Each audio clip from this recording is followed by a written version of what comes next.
Parents बनने के लिए what is the biologically perfect age, preferred age medically, what is the best age suggested? Actually parents बनने के लिए the perfect age is between 25 to 30 years. बताइएगा this is a myth और fact and why. So first question is बच्चे की eyes में काजल लगाना चाहिए, काजल लगाने से बच्चे की आईज बड़ी होती हैं. इज इट अ मिथ और fact and why? It's a myth. आँख में काजल लगाने से तो बड़ा नहीं होगा. हाँ, बच्चे सुंदर जरूर दिखते हैं लेकिन बहुत सारा साइड इफेक्ट्स भी. तो हम वॉकर से बच्चे जल्दी चलना सीखता है. So is it a myth और fact? It's a myth. Walker से जल्दी नहीं सीखते हैं. आजकल तो हम वॉकर बिल्कुल मना ही करते हैं क्योंकि we see lot of accident cases after the walker. कहीं पे जाके लगा देते हैं, कभी जाके किचन में कुछ खींच लेते हैं, इंजरी होता है.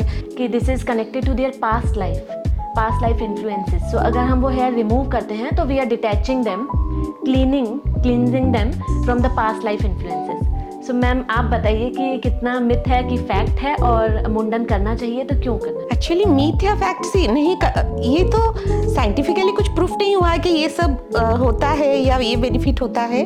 लेकिन ये हमारा कल्चर है. बहुत सारा पेरेंट्स का इमोशनल अटैचमेंट है कि अच्छा बच्चा पैदा हो गया भी जनरेट. सो ऐसा क्यों होता है कि कुछ मदर्स को ब्रेस्ट मिल्क आता है एंड कुछ को नहीं आता है? What is the medically reason for that? हम तो मम्मी लोगों को समझाते हैं बच्चा अगर भगवान ने दिया है तो दूध भी देगा. फिर भी अगर कोई मदर ब्रेस्ट फीड नहीं करा पा रही है बच्चे को, तो what is the second best option for the kid? Formula milk, cow's milk, what is the suggestion by paediatrician? See अगर नहीं हो रहा है तो फिर तो आपको ऑप्शन ढूंढना पड़ेगा. सो हमारे पास दो है, आइदर काउज मिल्क या फॉर्मूला मिल्क. तो काउज मिल्क तो नो है. बिलो 1 year ना काउज मिल्क दो, ना गोट्स मिल्क दो, कुछ भी नहीं दो. फॉर्मूला मिल्क इज ओके क्योंकि वो जो मिल्क है वो थोड़ा सा माँ का दूध जैसा ऐसे बनाया गया है कि it is nearly close to mother's milk. What is the process to get the milk from the mother milk bank? Actually आजकल सारे बड़े बड़े हॉस्पिटल में, सिटीज में आपका मिल्क बैंक हो गए हैं, but it is for that NICU babies. आजकल ये फ्रीक्वेंट प्रॉब्लम्स क्यों ये देखने में आ रही है कि बच्चे में speech problem is the new thing? तो इसके तो बहुत सारे कारण हैं, लेकिन जो 2-3 इम्पोर्टेंट पॉइंट्स है मैं आपको बताती हूँ. एक इंडियन पेरेंटिंग और फॉरेन पेरेंटिंग के बारे में मैं बात करूँगी. Hello parents. सो जब इंडिया में बेबी होता है तो हमें कितनी सारी एडवाइजेस मिलती हैं. बेबी को ये खिलाना चाहिए, बेबी को ये नहीं खिलाना चाहिए, ब्रेस्ट फीड के टाइम पे ये खाना चाहिए, ये नहीं खाना चाहिए, बेबी के आइज़ में काजल लगाइए कि बेबी के आइज़ बड़ी होंगी, बेबी के ऑयल डालना चाहिए नोज़ एंड ईयर्स में, एंड सो मेनी एडवाइजेस. तब पेरेंट्स क्या करते हैं? बाबा के पास जाते हैं, विच इज़ अ गूगल बाबा, और उनकी एडवाइस से तो पेरेंट्स और कंफ्यूज हो जाते हैं. तो इस टाइम पे हमें एक एक्सपर्ट से एडवाइस लेनी चाहिए, एक्सपर्ट से कम्युनिकेट करना चाहिए. तो आज की जो हमारी गेस्ट हैं, she is a senior paediatrician which has 20+ years of experience. She is a specialist in paediatric sleep medicine and allergy. So parents, आज का हमारा पॉडकास्ट बिल्कुल एंड तक देखिएगा क्योंकि इसमें काफ़ी मिथ ब्रेकर्स होंगे, and we will try to find out some facts about the newborn babies health. So please welcome doctor Tanuja Mishra. Hello ma'am, welcome to the channel. Thanks Swati. Thanks for inviting me here. Thank you ma'am. So ma'am, let's start.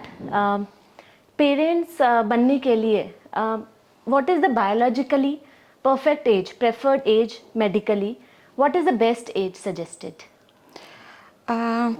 Actually parents बनने के लिए the perfect age is between 25 to 30 years, both for male and female.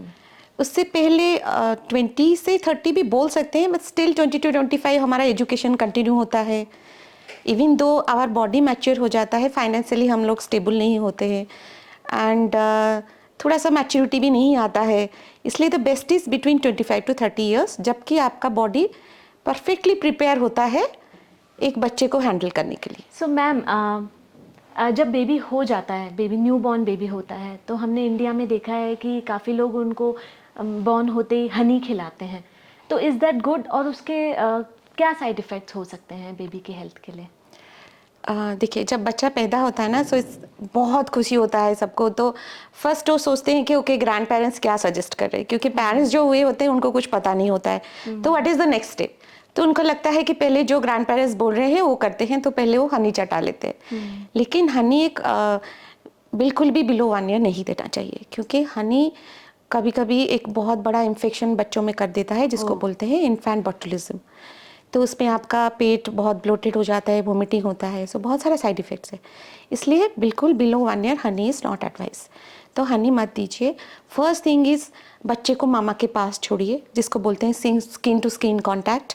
बच्चे को मामा का साथ रखिए और try to breast feed, जितना जल्दी हो सके ब्रेस्ट फीडिंग स्टार्ट कीजिए और बच्चे को कवर करके रखिए सो दैट उसका बॉडी का टेम्परेचर डिक्रीज ना हो जाए। और before the breast feeding please don't give anything. Ma'am जैसे बेबी पैदा होता है तो बहुत सारी एडवाइजेज मिलती हैं दादी से, नानी से, बहुत सारे फ्रेंड्स से, फैमिली से बहुत सारी एडवाइजेज मिलती हैं। तो हम कुछ मिथ और फैक्ट पूछेंगे, तो आप बताइएगा दिस इज़ अ मिथ और fact and why. Okay, so first question is बच्चे की आइज़ में काजल लगाना चाहिए, काजल लगाने से बच्चे की आइज़ बड़ी होती हैं। इज़ इट अ मिथ और fact and why? It's a myth.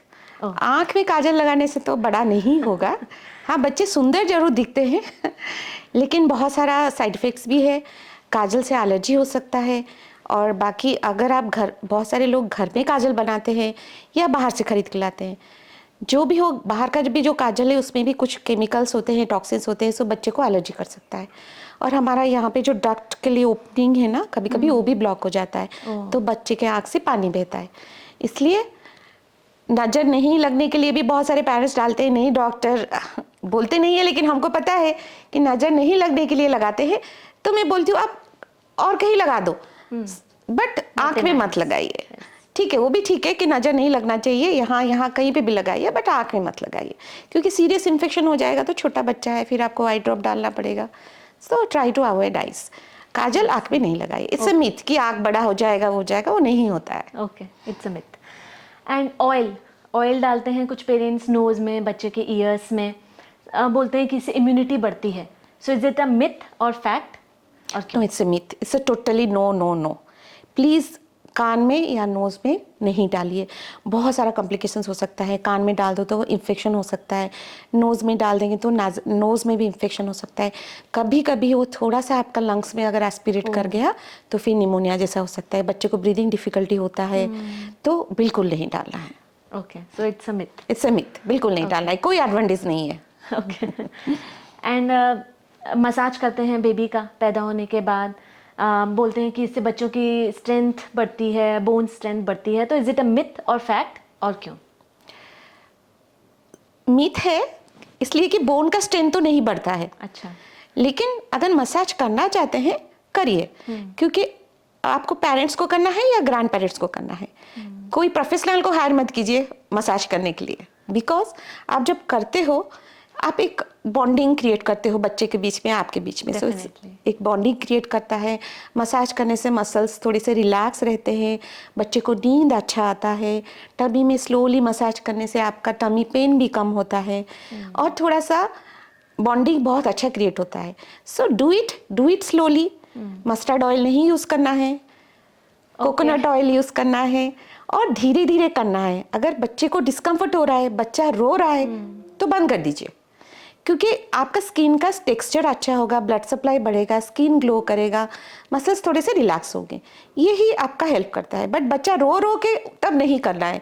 अगर बच्चे को आज अच्छा नहीं लग रहा है, आप वैक्सीन दे के आए हो, फिर 2-3 दिन मसाज मत करो क्योंकि उसको पेन होगा। बच्चे को थोड़ा सा फीवर है, वायरल है, तो फिर मसाज मत करो। नहीं तो धीरे धीरे, mother is the best person to do the massage. आराम से बैठ के टाइम दे के मसाज कीजिए। Okay, thank you ma'am, thank you. So next question is walker. तो हम वॉकर से बच्चा जल्दी चलना सीखता है। So is it a myth और fact? It's a myth. Walker से जल्दी नहीं सीखते हैं। आजकल तो हम वॉकर बिल्कुल मना ही करते हैं क्योंकि we see lot of accident cases after the walker.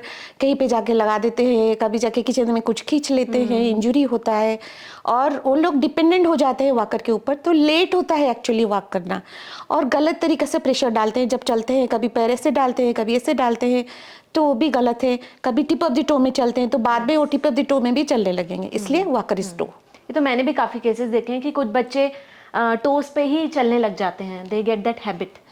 So okay, this is a myth.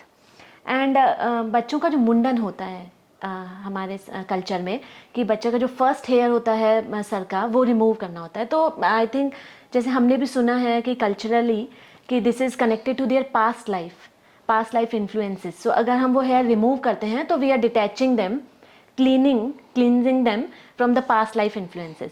So ma'am आप बताइए कि ये कितना मिथ है कि फैक्ट है, और मुंडन करना चाहिए तो क्यों करना चाहिए? एक्चुअली मीथ या फैक्ट सी नहीं ये तो साइंटिफिकली कुछ प्रूफ नहीं हुआ है कि ये सब होता है या ये बेनिफिट होता है. लेकिन ये हमारा कल्चर है. बहुत सारा पेरेंट्स का इमोशनल अटैचमेंट है कि अच्छा बच्चा पैदा हो गया, अभी कब करना है, किसी को बिलो ऑनर करना है, किसी को 6 महीने से पहले करना है. तो अगर आप कल्चर के हिसाब से करना चाहते हैं आप do it, but do it in A proper way. एक प्रॉपर प्रोफेशनल जो बच्चों का बाल कैसे निकालते हैं वो जानते हैं उनके साथ कीजिए, और अच्छे से बच्चे का हेड होल्ड कीजिए. कभी कभी इंजरी होने का चांसेस रहता है. स्टेराइल वे भी कीजिए. आप जो ब्लेड यूज़ कर रहे हो या जो भी यूज़ कर रहे हो उसको अच्छे से स्टेरलाइज करके करिए. वार्म एनवायरनमेंट में कीजिए और बाकी करने के बाद उसको अच्छे से एक वार्म वाटर बाथ दीजिए, but do it in A proper way. Okay, thank you ma'am. So this is the end of myth and fact questions. I hope parents को बहुत हेल्प मिलेगी इन सब आंसर्स से. मैम जैसे न्यू बॉर्न बेबीज़ को suggest करते हैं कि उनके रूम में ज़्यादा अपार्ट फ्रॉम मदर और फैमिली मेम्बर्स बहुत सारे फ्रेंड्स को और सिबलिंग के फ्रेंड्स को नहीं जाना चाहिए, और न्यू बॉर्न बेबी को किस नहीं करना चाहिए बहुत ज़्यादा. तो वाई दिस इज सजेस्टेड? सी जब न्यूबॉर्न पैदा होते हैं ना, उनका immunity is not like adult या बड़े बच्चों की तरह. बहुत ही इम्यूनिटी उनका लो होता है, और विथ टाइम उनका धीरे धीरे इम्यूनिटी डेवलप होता है. इसलिए हम अगर बहुत ज़्यादा लोग उसके रूम में जाने देंगे तो चांसेस ऑफ इन्फेक्शन होता है. हाथ अगर क्लीन नहीं करके हम उसको पकड़ेंगे, उनका स्किन भी बहुत ही डेलिकेट होता है, बहुत ही थीन होता है, तो चांसेस ऑफ इन्फेक्शन रहता है. बाकी किस करना, हाँ मामा किस कर रही है, उसके पापा किस कर रहे हैं, इट्स ओके. बच्चा है, बॉन्डिंग होता है, प्यार करो, किस भी करो. लेकिन अगर आप कुछ वायरल हुआ है, आपको कुछ फीवर हुआ है, यू आर नॉट वेल, आपके माउथ में कुछ अल्सर्स हुए हैं, कहीं पे कुछ थोड़ा सा जैसे ओरल थ्रस्ट जिसे बोलते हैं, कैंडिडा इन्फेक्शन है कुछ है, तो फिर बच्चे को किस मत कीजिए. Then it will cause infection. जैसे बहुत सारी, जब बेबी बॉर्न होता है बहुत सारी वैक्सीन्स हम कार्ड पे देखते हैं. So many vaccines are available, और अभी इतनी सारी वैक्सीन इंट्रोड्यूस हो गई हैं कि it creates confusion. Even I was also confuse when I became a mother कि कौन सी वैक्सीन देनी चाहिए, कौन सी वैक्सीन इग्नोर करनी चाहिए, और I should give the all. So as a paediatrician what do you suggest? हमारे कंट्री में 2 टाइप्स ऑफ वैक्सीन होते हैं. तो गवर्नमेंट देता है वैक्सीन, और बाकी आप जब पीडियाट्रिशियन के पास जाते हो वो कुछ एक्स्ट्रा वैक्सीन बोलते हैं. गवर्नमेंट जो वैक्सीन दे रहा है वो तो सबको लेना ही है, बट अदर देन दैट कुछ एक्स्ट्रा वैक्सीन है जो गवर्नमेंट नहीं देता है, बट वो बहुत ज़रूरी है. जैसे आपका हेपेटाइटिस ए हुआ, टाइफॉइड हुआ, चिकन पॉक्स हुआ, वो सब देना है, क्योंकि हमारे अभी थाउजेंड्स टाइप्स ऑफ वायरसेस है. तो हमारे पास वैक्सीन, ये जो सारे वैक्सीन है, these are all 20-30 years study होके वो वैक्सीन सब निकला है. So it is very safe for the child. और हम बस उसको 20-30 इन्फेक्शन से ही प्रोटेक्शन दे रहे हैं, और बहुत सारे इन्फेक्शन है जिसको हम प्रोटेक्शन अभी भी नहीं है वैक्सीन उसका. तो as a paediatrician I suggest, अगर आप दे पा रहे हो please give all the vaccines, क्योंकि अभी इन्फेक्शंस लास्ट 5-10 ईयर्स से इतना बढ़ गया है कि जितना एटलीस्ट हम प्रोटेक्शन उनको दे पाएंगे, it's better to give. I think due to globalization, as you also said that viruses बहुत बढ़ गए हैं. वायरसेस बढ़ गए हैं, पोल्यूशन बढ़ गए हैं, हमारा खाने का भी तरीका थोड़ा बच्चों का चेंज हो गया है. सो इम्यूनिटी वाइज हमको और थोड़ा सा बहुत ज़्यादा फोकस करना पड़ेगा. एंड बहुत जल्दी हम बच्चे स्कूल भेज रहे हैं आजकल. हमारे टाइम में हम 4-5 साल में स्कूल जाते थे, अभी 2 साल होते होते बच्चों को स्कूल भेज रहे हैं. So in a school 20 kids in a room, crowded रहता है, so they keep on getting infections जो नॉर्मल है. इसलिए एटलीस्ट जो फ्लू के अगेंस्ट में हमारा वैक्सीन है, तो एटलीस्ट बच्चों को स्कूल भेजने से पहले फ्लू वैक्सीन दे दीजिए, चिकन पॉक्स दे दीजिए. It's good only. So I advice कि प्लीज़ जो वैक्सीन अवेलेबल है वो दीजिए. मैम अगर आप मदर्स की बात करें तो बच्चे के लिए first breast milk is best, but कई मदर्स को ब्रेस्ट मिल्क नहीं होता है जनरेट. सो ऐसा क्यों होता है कि कुछ मदर्स को ब्रेस्ट मिल्क आता है एंड कुछ को नहीं आता है? What is the medically reason for that? हम तो मम्मी लोगों को समझाते हैं, बच्चा अगर भगवान ने दिया है तो दूध भी देगा, डेफिनेटली देगा. और 6 मंथ्स तक एक्सक्लूसिव ब्रेस्ट फीडिंग, कुछ भी हो जाए 6 मंथ्स तक एक्सक्लूसिव ब्रेस्ट फीडिंग कीजिए. अगर ठीक है नहीं हो रहा है तो कुछ कंडीशन है. पहली थिंग है तो स्ट्रेस. आजकल मदर्स लोग बहुत ज़्यादा स्ट्रेस लेते हैं. स्ट्रेस आपका मेंटल स्ट्रेस भी हो सकता है, फिजिकल स्ट्रेस भी हो सकता है। अगर आप स्ट्रेस्ड हो तो आपका दूध आना कम हो जाता है, क्योंकि ये सारे हार्मोन्स रिलेटेड हैं। जब बच्चा सक करता है आपका कुछ हार्मोन्स रिलीज होते हैं जिससे माँ का दूध बढ़ता है। अगर आप स्ट्रेस्ड रहोगे तो हार्मोन्स रिलीज नहीं होते हैं। तो मेंटल स्ट्रेस तो हम कम करा सकते हैं, हेल्प कर सकते हैं। फिजिकल स्ट्रेस जैसे जिन लोगों का सिजेरियन हुआ है उनको थोड़ा पेन होता है, दे टेक एंटीबायोटिक्स, तो रात को सो नहीं पाते हैं, तो उसकी वजह से भी दूध थोड़ा आना कम हो जाता है। और या प्रेगनेंसी में बहुत ज़्यादा वेट गेन हो गया है, थोड़ा सा थायराइड है, प्रेगनेंसी में डायबिटीज़ था, तो इस सारे मदर का थोड़ा सा दूध आना टाइम लगता है। ऐसे नहीं कि आएगा नहीं, आएगा। इनिशियली थोड़े से कम आते हैं, जब आप फ्रिक्वेंटली सक कराते रहोगे तो फिर 2 वीक्स में बढ़ जाता है। जो इनिशियल वाला दूध होता है वो बहुत ही अच्छा दूध होता है, थोड़ा सा कम आता है, but it is very healthy for the baby. तब से लगता है कि अरे मेरा दूध नहीं आ रहा है, नहीं, आप फ्रिक्वेंटली फीड कराओ तो आप देखोगे आपका दूध आना पिक करता है 14 डेज में। अगर उस बीच में आपने कुछ इंट्रोड्यूस कर दिया तो आपका जो नॉर्मल दूध बढ़ना चाहिए वो बढ़ता नहीं है। ओके। तो आपको लग रहा होगा कि थोड़ा दूध आ रहा है, बट वो सफिशिएंट होता है बच्चों के लिए। इसलिए फ्रीक्वेंटली फीड कराइए, स्ट्रेस कम कीजिए, फिजिकल स्ट्रेस, मेंटल स्ट्रेस सब कम करेंगे, अच्छे से थोड़ा खाना खाएंगे तो दूध डेफिनेटली आएगा। Okay, so we should not give up in this case. हाँ, फिर भी अगर प्रोफेशनल हेल्प चाहिए, हमारा बहुत सारे लैक्टेयर कंसल्टेंट्स भी है, उनसे जाके पूछिए, मिलिए कि क्यों नहीं आ रहा है, थोड़ा सा रिलैक्स रहिए, चिल कीजिए तभी दूध आएगा। आप अगर एक बार सोचोगे कि अरे यार मेरा दूध नहीं आ रहा है, तो सच में दूध कम हो जाता है। It is so much emotionally related. आपको लगना है कि मेरा दूध आएगा, I will feed my baby, और फ्रिक्वेंटली फीड कीजिए तो दूध डेफिनेटली बढ़ जाएगा। Perfect ma'am. फिर भी अगर कोई मदर ब्रेस्ट फीड नहीं करा पा रही है बच्चे को, तो what is the second best option for the kid? Formula milk, cow's milk, what is the suggestion by paediatricians? अगर नहीं हो रहा है तो फिर तो आपको ऑप्शन ढूंढना पड़ेगा। सो हमारे पास 2 है, आइदर काउज मिल्क या फॉर्मूला मिल्क। तो काउज मिल्क तो नो है, बिलो 1 ईयर ना काउज मिल्क दो, ना गोट्स मिल्क दो, कुछ भी नहीं दो। फॉर्मूला मिल्क इज ओके, क्योंकि वो जो मिल्क है वो थोड़ा सा माँ का दूध जैसा ऐसे बनाया गया है कि it is nearly close to mother's milk. जैसा हमको चाहिए प्रोटीन, जैसा चाहिए कार्बोहाइड्रेट, मिनरल्स जो चाहिए वो थोड़ा सा वैसे ही है आपका फॉर्मूला मिल्क में, और थोड़ा सा इजीली डाइजेस्टेबल भी है, सो दैट बच्चे उसको इजीली डाइजेस्ट कर पाए। सो तो उसके साथ आप बिल्कुल ब्रेस्ट फीड नहीं कर पा रहे हो या थोड़ा सा कम हो रहा है तो you can introduce formula milk, but cow's milk नहीं देना है। क्योंकि काउज मिल्क में आपका प्रोटीन कंटेंट बहुत ज़्यादा है, जिसमें आपका किडनी प्रॉब्लम होता है बच्चों में, मिनरल्स में सोडियम पोटेशियम भी ज़्यादा है, इसलिए try to avoid cow's milk. लेकिन ऐसे भी है कि गाँव में चलो आप फॉर्मूला मिल्क भी नहीं अफोर्ड कर सकते तो फिर ठीक है, काउज मिल्क दे सकते हैं, but below 1 year is no. Yeah thank you ma'am, thank you for the answer. Mother milk banks भी अवेलेबल होते हैं, I came to know, but बहुत सारी मदर्स को इसकी अवेयरनेस ही नहीं है कि मदर मिल्क बैंक भी होते हैं। सो कैसे एक मदर जिसको ब्रेस्ट मिल्क नहीं आ रहा है, शी नीड्स दैट, कैसे वो उसको अवेयरनेस दी जाए, कैसे वो उनको अप्रोच करे, and what is the process to get the milk from the mother milk bank? Actually आजकल सारे बड़े बड़े हॉस्पिटल में, सिटीज़ में आपका मिल्क बैंक हो गए हैं, but it is for that NICU babies. So वहाँ पे जो बेबी डिलीवर्स होते हैं, प्रीटर्म होते हैं या बहुत सिक होते हैं, जो मदर्स लोग सिक होते हैं, वो फीड नहीं कर पाते हैं, तो उनको बेनिफिट देने के लिए अभी वो एवरी बिग हॉस्पिटल में आपका मिल्क बैंक है।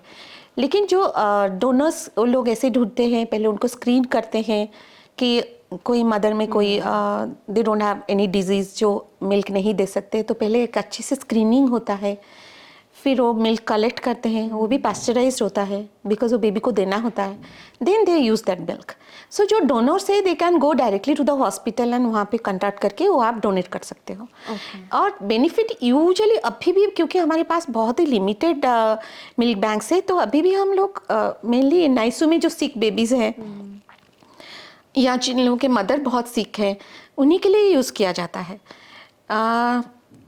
स्टिल आई थिंक बाहर से जाके आप if you request that, I think I have to see that. मुझे लगता है कि अभी भी वो NICU बेबीज़ लोगों के लिए कि मिल्क बैंक अवेलेबल है, क्योंकि हमारे पास इतना भी ज़्यादा सोर्स नहीं है अभी भी, so it's for the NICU babies. Okay, may be India में अभी उतना अवेलेबल नहीं है for normal mothers and for normal people. हाँ, एंड US में I think they can get it, but यहाँ पे अभी भी वो थोड़ा सा और होने के लिए टाइम लगेगा। Yes yes definitely. But I request everyone जो दे सकते हैं they should donate, they should donate the milk, क्योंकि एक छोटे बच्चा जो माँ का दूध नहीं पी पाता है उसमें इतने सारा इम्यूनिटी रहता है, इम्यूनोग्लोबुलिन रहता है, तो बहुत हेल्प करता है। जो सिक बेबीज़ हैं आईसीयू में रहते हैं, कभी कभी 27 वीक्स 28 वीक्स से डिलीवरी हो जाता है, sometimes they stay for 1 month 2 months in ICU also, so उनके लिए काफ़ी हेल्प हो जाता है। मैम ये ब्रेस्ट फीड अगर कोई मॉम कराती है तो किस एज तक बच्चे को कराना चाहिए and after what age we should stop it? अच्छा, 6 मंथ्स तक तो एक्सक्लूसिव ब्रेस्ट फीडिंग होना चाहिए। ओके, फिर बोलते हैं कि 2 साल तक 2 साल तक इट हेल्प्स द बेबी, क्योंकि आप 6 मंथ्स के बाद आप जब बाहर का खाना स्टार्ट करते हो उसको न्यूट्रिशन देते हैं, बट उसके साथ भी आप जब मदर्स मिल्क कंटिन्यू करते हो तो बच्चे को थोड़ा सा इम्यूनिटी भी मिलता है, तो उसके साथ ये दोनों हेल्प करता है। तो 2 साल तक it's good actually to give, लेकिन इट्स पर्सनल चॉइस। अगर मदर चाहती है कि और ज़्यादा दिन देना है तो दे सकते हैं, but according to our book 2 साल तक देना चाहिए। बट फॉर मी एक्चुअली अगर आप ब्रेस्ट फीडिंग कर रहे हो तो लेकिन आपको सॉलिड भी अच्छे से इंट्रोड्यूस करना है, क्योंकि बहुत सारे बच्चे ब्रेस्ट फीडिंग पीना चाहते हैं, सॉलिड को रिजेक्ट करते हैं, ऐसे नहीं होना चाहिए। प्रॉपर टाइम में सॉलिड फूड दे के ब्रेस्ट फीडिंग 2 साल तक कंटिन्यू कीजिए। हाँ, मेरा नेक्स्ट क्वेश्चन यही इससे रिलेटेड है कि कब स्टार्ट करना चाहिए सॉलिड फूड बच्चे को और how to start? So 6 months तक तो मैंने बताया आपको एक्सक्लूसिव ब्रेस्ट फीडिंग होना चाहिए। फिर 6 मंथ्स के बाद ये सफिशिएंट नहीं होता है बच्चे का ग्रोथ और न्यूट्रिशन के लिए, सो आपको धीरे धीरे फिर बाहर का खाना इंट्रोड्यूस करना है। तो क्योंकि वो लिक्विड था, बच्चे को पता है कि ये लिक्विड फूड है, तो सडनली हम सॉलिड में नहीं जा सकते, तो इसको बोलते हैं वीनिंग या ट्रांजिशन। स्लोली बच्चे को इंट्रोड्यूस करना है। पहले लिक्विड ही इंट्रोड्यूस कीजिए, कुछ जूस जैसा दीजिए, घर का बना हुआ जूस दीजिए, दाल का पानी दीजिए।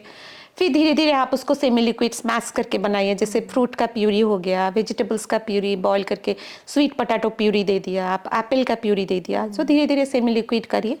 फिर 1 महीना, 7 महीना, 8 महीने के बाद then you go to semi solid and solid. So proper solid देते देते आपको 8-9 महीना हो जाएगा।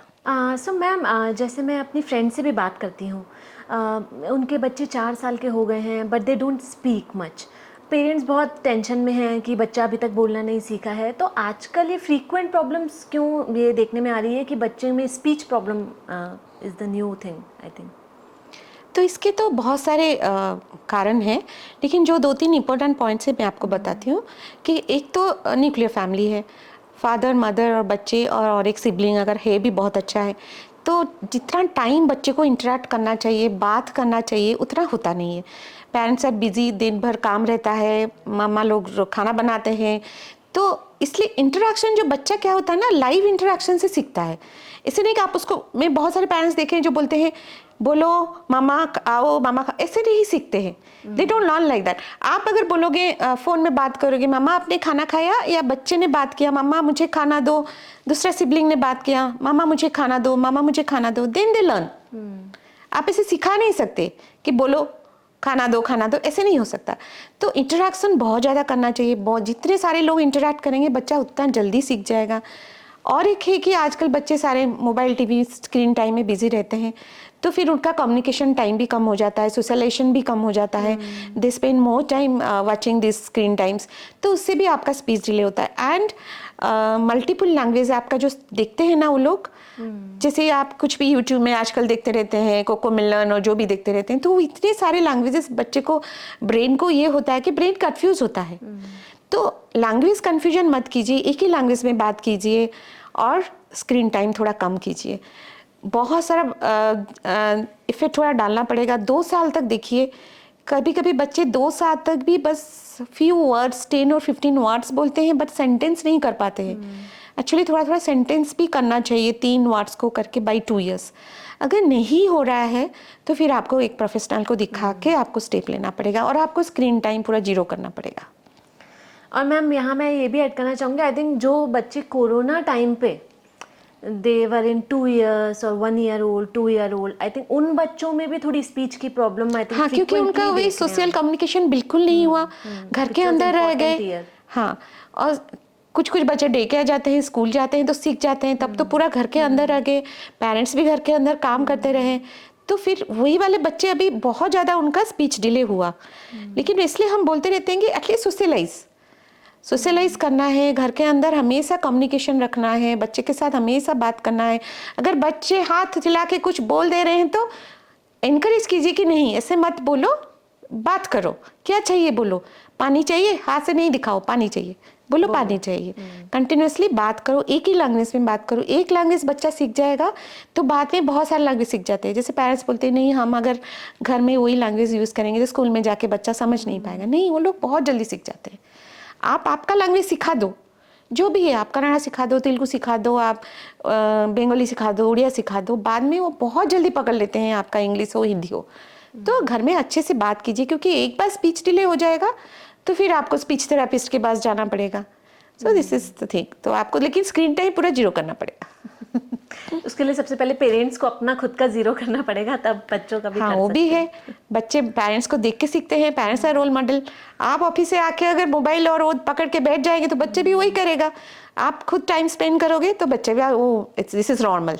तो अभी तो उनको लग रहा है कि दिस इज नॉर्मल। हाँ, मोबाइल देख के बैठना और टीवी में देखना दिस इज नॉर्मल। हमारा यही है अभी एंटरटेनमेंट। बाहर जाके खेलने के लिए भी अभी बच्चे रजिस्ट कर रहे हैं। It is not correct.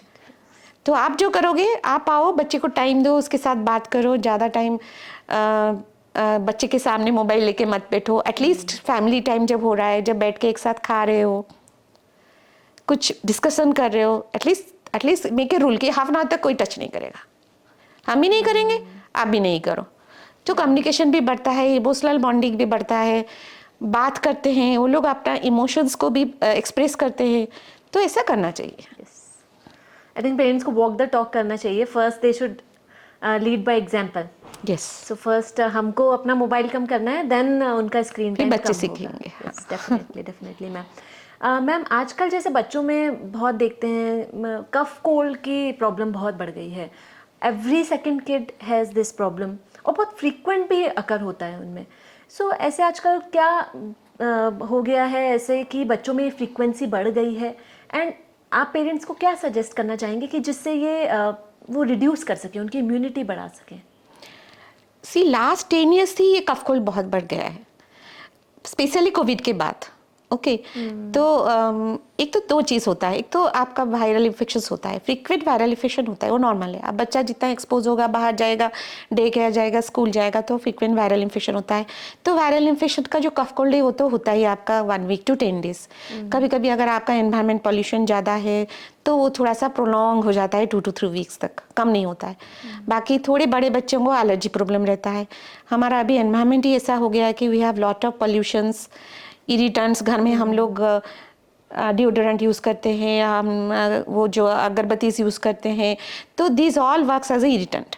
तो एक तो बहुत ज़्यादा वायरल भी हो रहा है, और बाकी हमारे एनवायरनमेंट में पॉल्यूशंस भी बढ़ रहा है।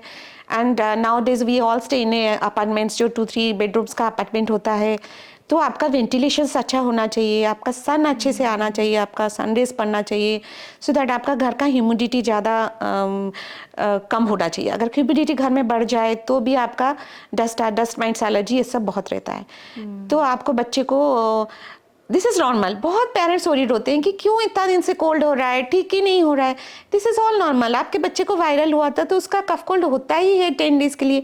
आप मेडिसिन कितना दोगे, थोड़ी दिन के लिए दोगे, फिर आपको बंद करना पड़ेगा। लेकिन अगर बहुत ज़्यादा हो रहे, एटलीस्ट 2 एक्सट्रीम है, आइदर देते नहीं है कोई भी दवाई 10 दिन तक, या फिर फर्स्ट डे से ही मेडिसिन स्टार्ट होता है। बट होता ही है कफ कोल्ड, उसका कुछ कर नहीं सकते। But at least give some medicine कि बच्चे को ज़्यादा डिस्कम्फर्ट ना हो। इम्यूनिटी बढ़ाने के लिए आप पता है आपका न्यूट्रिशन अच्छा होना चाहिए, आपको जंक फूड अवॉइड करना चाहिए, बाहर फिजिकल एक्टिविटी थोड़ा होना चाहिए, सन एक्सपोजर होना चाहिए, और जो भी हमारे पास वैक्सीनेशन है वो आपको देना चाहिए। और अगर बहुत ज़्यादा बढ़ जाए प्लीज़ आपको डॉक्टर को दिखाना चाहिए। बट ये नॉर्मल है, ज़्यादा वरीड की बात नहीं है। जब तक आपका कफ थोड़ा ड्राई कफ हो रहा है, थोड़ा रनिंग नोज है, चेस्ट में कंजेशन नहीं है, इतना वरीड मत होइए। बच्चा रात को सो नहीं पाता है जब वायरल हो जाता है, पेरेंट्स बहुत वरीड होते हैं, बच्चा सो नहीं पाता है, बहुत खांस रहा है, होता है, थोड़ा थ्रोट इरिटेशन होगा, नोज रनिंग करेगा, ब्लॉक करेगा, तो 3-4 डेज सो नहीं पाते हैं। हम इतना ज़्यादा भी मेडिसिन नहीं दे देंगे बच्चा सो जाए। है हमारे पास बहुत स्ट्रांग कफ सिरप दे दो तो बच्चा सो जाए, बट उसका भी प्रॉब्लम है, साइड इफेक्ट है। इसलिए जितना कम मेडिसिन दे के हमको वो मैनेज करना है। हाँ, लेकिन जब अगर चेस्ट कंडीशन हो जाए तो आपको प्रॉपर उसका ट्रीटमेंट करना है। Yes, मैंने तो एक वीडियो में देखा था, उसमें था कि ये घर में जो पेंट करते हैं दे ऑल्सो हैव टॉक्सिन्स। हाँ, उसमें भी उससे भी आई थिंक बच्चों को वो भी एक इरिटेंट जैसा काम करता है। सो आपका डिओड्रेंट हो, आप गुड नाइट लगाते हो दिन भर घर में, और आपका जो पूजा करने के टाइम आप अगरबत्ती लगाते हो, नया नया पेंट होता है, all those things works as a irritant. Irritant मतलब आपका लंग्स में जाके थोड़ा सा इन्फ्लेमेशन करता है, फिर आपका जब वायरस पे आप एक्सपोज होते हो तो बहुत ज़्यादा कफ कोल्ड हो जाता है। सो ये चीज़ भी थोड़ा सा आपको कम करना है, घर को आपको डस्ट माइट प्रूफ रखना है, ह्यूमिडिटी आपको कम रखना है, घर में अच्छे से वेंटिलेशन रखना है, और आपको अच्छे से डस्टिंग करना है, वेट मॉपिंग करना है। मैट्रिक्स में सबसे ज़्यादा डस्ट माइट्स रहते हैं। सॉफ्ट टॉयज़ घर में ज़्यादा यूज़ नहीं करना है, सॉफ्ट टॉयज़ से भी बच्चों को बहुत ज़्यादा एलर्जी रहता है।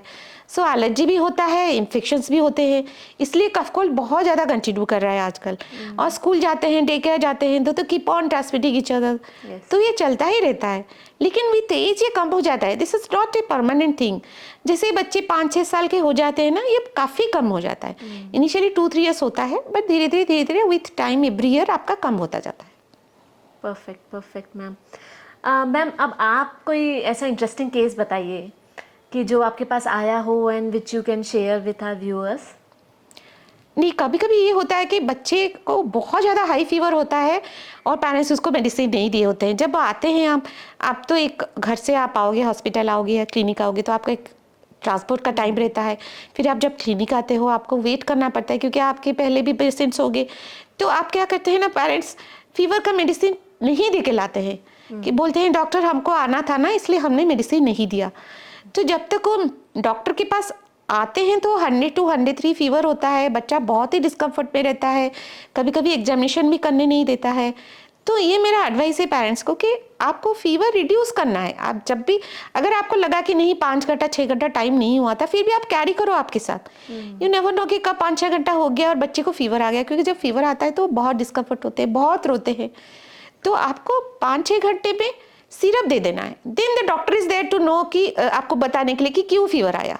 डायग्नोसिस डॉक्टर करेगा, बट जब तक आप डॉक्टर के पास पहुंच नहीं रहे हैं, रात को फीवर आ गया, तो एटलीस्ट 6 घंटे में आप सिरप देके फीवर रिड्यूस करा दो। I think that we can do. फिर अब डॉक्टर देखेगा अच्छा क्या हुआ, क्यों फीवर आ रहा है, then they will advice. But paracetamol, जो आपका बेसिक हम पैरासीटामोल देते हैं, वो घर में हमेशा रखना चाहिए, टेम्परेचर चेक करके देना चाहिए। और एक चीज़ है कि कोई नहीं डॉक्टर हेड बहुत वार्म था, नॉर्मल है, बच्चों का हेड थोड़ा सा वार्म रहता है। अगर आपको डाउट है तो फिर चेक करो, अंडर आवर्स में टेम्परेचर चेक करो, टेम्परेचर 99.5 गया तभी पैरासीटामोल दो। हाथ से टच करके पैरासीटामोल मत दीजिए, आइदर हाथ से टच करके बिल्कुल नहीं देना है, डॉक्यूमेंट कीजिए डॉक्टर 99.5 से ये क्रॉस किया, हमने पैरासीटामोल दिया। लिख के लाते हैं आजकल पेरेंट्स कि इतना टाइम फीवर आया, इतना टाइम फीवर आया, इतना टाइम हमने रिड्यूस किया। That is the best way. अगर फीवर नहीं है, कभी कभी सर वाप लग रहा है तो दे देते हैं, कभी कभी बहुत हाई फीवर है, नहीं डॉक्टर के पास जाना है ना, दवाई नहीं देते, ऐसे नहीं करना है। दोनों एक्सट्रीम है, फीवर घर में रिड्यूस कीजिए और डॉक्टर को आके दिखाइए। कभी कभी पेरेंट्स ऐसे भी आते हैं कि 5-6 दिन से वो पैरासीटामोल देते जा रहे हैं। जब मैं बोलती हूँ कि कितना टेम्परेचर आया, आपने चेक किया है, कुछ कफ कोल्ड कुछ है, नहीं तो डॉक्टर कुछ भी नहीं है, लेकिन फीवर आ रहा है। तो फिर जब मैं भेजती हूँ कि 24 आवर्स आप चेक करके आओ, तो फिर आके बताते नहीं डॉक्टर फीवर तो 99.5 क्रॉस ही नहीं किया, तो फिर आपने 4-5 दिन से पूरा पैरासीटामोल दिया। तो ये नहीं करना चाहिए। ऑलवेज डॉक्यूमेंट, हाथ से टच करके नहीं गर्म लग रहा था, रात को गर्म लग रहा था, ऐसे नहीं करना है। आई think that is I can give the advice. Thank you doctor for the advice. एक इंडियन पेरेंटिंग और फॉरेन पेरेंटिंग के बारे में मैं बात करूँगी। जैसे मेरे कुछ कजिन्स भी रहते हैं आउट ऑफ इंडिया में। जैसे हमने भी सुना है कि वहाँ पर बच्चे बहुत जल्दी पेरेंट्स से अलग सोने लग जाते हैं इन द सेपरेट रूम, पर इंडिया में बच्चे काफ़ी एज तक पेरेंट्स के साथ सोते हैं। तो what is the best age कि बच्चों को किस एज में पेरेंट्स को अलग सुलाना चाहिए? हमारे इंडिया में जो है कि बच्चा पेरेंट्स के साथ सोना चाहिए, वो होना चाहिए डेफिनेटली। जब बच्चा छोटा है पेरेंट्स के साथ ही सोना चाहिए, क्योंकि आपको पता नहीं है कब बच्चा का उल्टी हो गया, कब बच्चे को रात फीवर आ गया, क्या मूवमेंट कर रहा है बच्चा, ठीक से सो रहा है या नहीं, रात को फीवर आ गया। तो 2 साल तक तो डेफिनेटली आपके साथ ही सोना चाहिए, सो दैट आपको पता चल जाए कि बच्चा इज़ नॉट वेल। तो उसका कोई ये नहीं कि आपको 2 साल से पहले जाके बच्चे को अलग सुलाना है। इवन आई टेल कि आप 5-6 साल तक या 7-8 साल तक भी आपके साथ ही सुलाइए। मे बी आपके बेड में मत सुलाइए, उसी रूम में एक दूसरा बेड डाल के वहाँ पे सुलाइए। जब बच्चा 2-3 साल से बड़ा हो जाए आप ही के रूम में सुलाइए। जब वो खुद ही बड़ा हो जाएंगे ना, वो खुद ही बोलेंगे, जब इंडिपेंडेंट थोड़ा सा हो जाएंगे, they will go and sleep in other room. इतना जल्दी नहीं सेपरेट करने की जरूरत है। लेकिन क्या होता है ना, 2 साल के बाद अगर हम भी कटवट मतलब थोड़े डिस्टर्ब स्लीप रहेंगे तो बच्चे का नींद भी डिस्टर्ब हो जाता है। तो वो नहीं होने के लिए रूम में सुलाइए, एक दूसरा बेड में सुलाइए, सो दैट आपका मूवमेंट से बच्चे का स्लीप ना डिस्टर्ब हो। या कुछ पेरेंट्स एज होने के बाद स्नोरिंग भी करने लगते हैं, या you are also not well, लेकिन आई थिंक सेम रूम में सोना चाहिए। जब पूरा बच्चा खुद बोलने लगे कि नहीं मम्मा अभी 10 साल 11 साल में, they can go, they have the confidence कि जाके दूसरे रूम में सोना चाहिए, let them go. Okay okay, yeah that good point you raise, that अगर हम भी हो सकता है बीमार हों, सो बेटर कि बच्चे को सेम रूम में ही हम नेक्स्ट बेड पे सुला सकते हैं। क्योंकि हम अगर स्लीप डिस्टर्ब रहेंगे तो बच्चे का स्लीप डिस्टर्ब हो जाएगा। और बच्चे का स्लीप बहुत इंपॉर्टेंट है उनका ग्रोथ के लिए, उनको प्रॉपर पढ़ाई करने के लिए भी उनका स्लीप बहुत इंपॉर्टेंट है। जो लोग आप देखेंगे कभी कभी आके बोलते हैं कि बच्चा स्कूल में कंसंट्रेट नहीं कर पाता है, खाना ठीक से नहीं खाता है, दिन भर इरिटेट रहता है, तो फर्स्ट थिंग पूछना है कि बच्चा रात को ठीक से सो पा रहा है या नहीं। अगर हम अगर रात को सोते नहीं है तो हम नेक्स्ट डे थोड़े से ड्राउजी होते हैं। बच्चों में ऐसे नहीं होता है। अगर बच्चे नहीं सो पाएंगे तो नेक्स्ट डे वो बहुत हाइपर एक्टिव हो जाते हैं और बिल्कुल सुनते नहीं है, इरिटेबल होते हैं, खाना ठीक से नहीं खाते हैं। इसलिए उनका स्लीप बहुत ही इंपॉर्टेंट है। और अगर वो चाहते हैं कि मम्मी पापा उसी रूम में सोए तो आराम से सो जाते हैं। They feel secure, get better sleep, या दे फील सिक्योर कि ओके बाबा इधर सोई है। लेकिन ऐसे नहीं कि वो डिस्टर्ब ना हो, इसलिए आप एक छोटा सा बेड साइड में डाल के सुलाइए। या मैंने भी एक जगह पढ़ा है कि जैसे 6-7 ईयर्स तक जैसे बच्चों को अपने साथ सुलाते हैं तो एक अटैचमेंट भी होता है बच्चों में। उसके बाद भले आफ्टर 7 ईयर्स 6 ईयर्स आप धीरे धीरे बच्चे को एक हैबिट डाल सकते हैं। स्लोली करिए, स्लोली करिए। बच्चा रेडी है, आप उनसे पहले बात कीजिए, कम्युनिकेट कीजिए कि क्यों हम सुलाना चाहते हैं आपको दूसरे रूम में, आप डिस्टर्ब ना हो, आपको सुबह उठ के स्कूल जाना है, आपको अच्छे से सोना है। एंड तब child is ready, then you start doing it slowly slowly. Maybe आप थोड़ी देर जाके वहाँ पे सो, जब आप सो जाओगे मैं आपको इधर ले आऊँगा। ऐसे करके ट्रांजिशन धीरे धीरे कीजिए। या आप थोड़ी देर जाके उसके साथ बैठिए, आधा घंटा 1 घंटा बैठिए, आप सो जाओ मैं आपके पास बैठी हूँ। अगर आपको कभी भी प्रॉब्लम लग रहा है आप उठ के आ जाओ। तो ऐसे अगर आप स्लोली स्लोली करोगे तो वो भी एडजस्ट हो जाएंगे। Yes ma'am, definitely. मैम जैसे आज पेरेंट्स जो हैं, तो जैसे मैंने स्टार्टिंग में भी बोला, they go to a baba which is called as Google baba. तो अगर कुछ समझ में नहीं आया तो सर्च कर लिया, गूगल कर लिया, और आई थिंक गूगल में बहुत कॉन्फ्लिक्टिंग इन्फॉर्मेशन मिलती है। तो पेरेंट्स कैसे फाइंड आउट करें कि कुछ अगर वो सर्च कर रहे हैं तो कौन सी रिलायबल इन्फॉर्मेशन है, कौन सी अनरिलायबल है, एंड लाइक गूगल पे किस लेवल तक उनको सर्च करना चाहिए या नहीं करना चाहिए? सी गूगल में तो बहुत सारी इन्फॉर्मेशन है। आप कौन सा आपका सोर्स ठीक है, कौन सा सोर्स ठीक नहीं है, वो हमको नहीं पता है। ठीक है, थोड़ा सा बच्चा का कैसे बिहेवियर, टैंट्रम कैसे हैंडल करें, छोटा छोटा बिहेवियर डिजॉर्डर के लिए आपने गूगल देख लिया, वो ठीक है। बट जब सीरियस हेल्थ इशूज़ है, बच्चे के लिए सीरियस मेंटल प्रॉब्लम है, तब आप गूगल मत सर्च कीजिए। क्योंकि ये छोटी सी प्रॉब्लम होगा और आप गूगल पे सर्च कर लेंगे तो आपको लगेगा अरे बहुत बड़ी चीज़ हो गया। क्योंकि सारे बच्चे यूनिक है, सबका सिम्टम्स अलग है। गूगल तो ऐसे नहीं दिया होगा ना कि ये बच्चे को ऐसे हुआ है, ये ऐसे हो सकता है, ऐसे तो नहीं हो सकता है। जैसे छोटा सा एग्जाम्पल है, बच्चे को एनीमिया है, आपने ब्लड टेस्ट करा दिया, दिख लिया कि आपको हीमोग्लोबिन थोड़ा कम है, और सीधा गूगल में जाके लगाएंगे what are the causes of anaemia, तब तो गया। गूगल देगा कि बहुत सारे कॉजेस आ जाते हैं, फिर पेरेंट्स को स्ट्रेस हो जाता है। तो आई थिंक कुछ कुछ छोटे छोटे इशूज़ जनरल नॉलेज के लिए आप गूगल कर सकते हैं, बट जो रियली आपको वरी कर रहा है तो better go to a paediatrician. I think Google gives the extreme. हाँ, एक्सट्रीम दे देता है और आप फिर स्ट्रेस होकर गलत डिसीजन लेते हो। एंड पैनिक भी हो जाते हैं, पैनिक होते हैं, स्ट्रेस हो जाते हैं, फिर आके बोलते भी हैं डॉक्टर हमने गूगल में सर्च किया और ये सारे आए, तो मेरे बच्चे में ये तो नहीं है ना। तो खाली anaemia can be A nutritional cause, anaemia बहुत सारे बड़े बड़े ऑर्गेनिक डिसऑर्डर में भी हो सकता है, बट उसके साथ भी बहुत सारे अदर सिम्टम्स भी आएंगे ना। तो it can't be that anaemia के वजह से ये भी सारे क्या मेरे बच्चे को हो गया, क्या नहीं है ना। इसलिए better to go and ask a doctor. Even छोटे बच्चों का बिल्कुल भी गूगल से सर्च करके डिसीजन नहीं लेना है। अभी तो डॉक्टर्स अवेलेबल है, just any doubt please ask a doctor. Yes, अभी मैंने कुछ ही दिन पहले एक पोस्ट देखा था which is says AI doctor is also coming. So that is also scary thing. And then people will start asking AI only. And like I think case to case होता है. When doctor physically examine the kid और वो उस kid के according जब suggest करते हैं, I think that is better. Even आप AI डॉक्टर भी इनमें बोलते हैं कि professionals are the best person. Correct. तो आपको थोड़ा सा आइडिया हो जाता है, लेकिन वो भी वही बोलता है कि आपको फिर भी जो भी है, doctors are the best person to treat the child. I think that is the thing. Yes. आप अगर AI को पूछोगे कि कॉजेस ऑफ फीवर, तो इतने सारे कॉजेस ऑफ फीवर आ जाएगा, तो फिर आप कंफ्यूज हो जाओगे, जबकि बच्चे को सिंपल वायरल फीवर हुआ होगा. So it is not going to help. जो छोटी सी प्रॉब्लम है आपको इतना बड़ा दिखेगा. तो better not to ask neither Google neither AI. So ma'am end में मैं ये चाहूँगी कि आप न्यू पेरेंट्स को कुछ एडवाइस दें ताकि उनकी ये journey, parenting journey which has been started recently, तो उनकी जर्नी स्मूथ हो सके. तो आप क्या कुछ एडवाइजेस देना चाहेंगे न्यू पेरेंट्स को? न्यू पेरेंट्स तो आजकल बहुत ही स्ट्रेस रहते हैं. इवन 2 दिन पॉटी नहीं करे तो वो वरीड हो जाते हैं. बच्चा 2 घंटा ज़्यादा सो गया तो फिर आप स्ट्रेस हो जाते हो. सो कुछ चीज़ बहुत ही नॉर्मल होता है. जैसे बच्चा कभी 4-5 दिन पॉटी ना करे, कभी थोड़ा 2-3 घंटा ज़्यादा सो गया, these are all normal things. So अगर आपको कोई भी चीज़ स्ट्रेस हो रहा है, go consult a doctor. But छोटी जब तक बच्चा एक्टिव है, दूध पी रहा है, सो रहा है, ज़्यादा वरीड मत होइए. मतलब बच्चा ठीक है. और आप खुद रोल मॉडल बनिए. आप जो चाहते हो, आप बच्चा कैसा बनना है, आप अगर रोल मॉडल बनोगे, आप खुद का ख्याल रखोगे, खुद हेल्दी रहोगे, खुद न्यूट्रिशियस फूड खाओगे, तो फिर आप बच्चे को भी वही करा सकते हो ना. आप खुद घर पे बैठ के अगर जंक फूड खाओगे तो आप बच्चे को नहीं बोल सकते जंक फूड मत खाओ.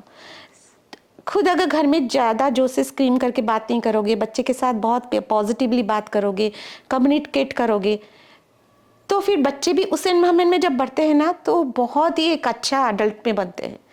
तो हमेशा पॉजिटिव बात करना है घर में, कोई भी नेगेटिव टॉक नहीं करना है, बच्चे को साउट नहीं करना है.